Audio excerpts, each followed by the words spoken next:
देश में आर्थिक रिकवरी के बावजूद इस बार ग्रामीण क्षेत्रों में आय ग्रोथ नेगेटिव जोन पहुंच गई है। ग्रामीण क्षेत्रों में महंगाई को हटाकर बचने वाली आय को देखें तो उसमें या तो ना के बराबर बढ़ोतरी हुई है या गिरावट आई है। श्रम मंत्रालय के आंकड़े देखें तो अप्रैल से अगस्त के दौरान कृषि मजदूरी में 1% से भी कम बढ़ोतरी हुई है और अप्रैल से मई के दौरान उसमें गिरावट दर्ज की गई है। कोरोना से अर्थव्यवस्था में रिकवरी के कई संकेत मिल रहे हैं, लेकिन ग्रामीण क्षेत्रों में रिकवरी की रफ्तार बहुत धीमी है। यही वजह है कि ग्रामीण आय में कमी देखने को मिल रही है। सर, क्या यही दरअसल देश में जो मांग टूटने की बातें चल रही हैं, सामने आशंकाएं आ रही हैं, यही वजह है उसकी? हाँ, ये प्रमुख वजह है और ये बात हमने अपने पिछले इकोनॉमिका में किसी चर्चा के दौरान भारतीय अर्थव्यवस्था में जो अभी चुनौती दिख रही है और डिमांड साइड से जो चैलेंज आ रहे हैं, उसकी सबसे बड़ी वजह ये है कि भारत के नगरीय और ग्रामीण दोनों इलाकों में हमें इस दिवाली के दौरान टिपिकल के शेप्ड रिकवरी दिखाई दी। यानी जो वेल ऑफ थे, जिनके पास पैसे थे, जो बेहतर थे, उन्होंने खरीदारी की, चाहे वो बाइक का मार्केट हो या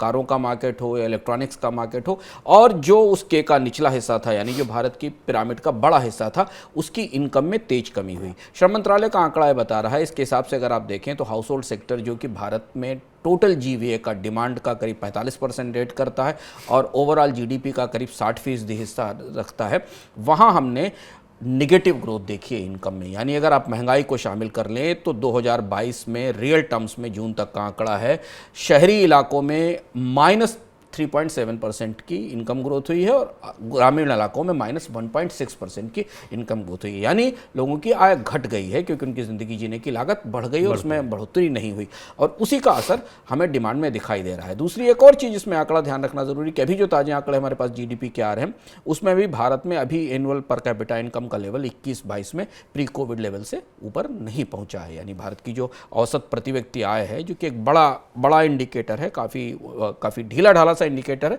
लेकिन आप प्रति व्यक्ति आय में उसको रेफर किया जाता है, वो भी प्री कोविड लेवल से ऊपर पहुंचनी है और इसलिए हमें बाजार में मांग पर दबाव दिखाई दे रहा है।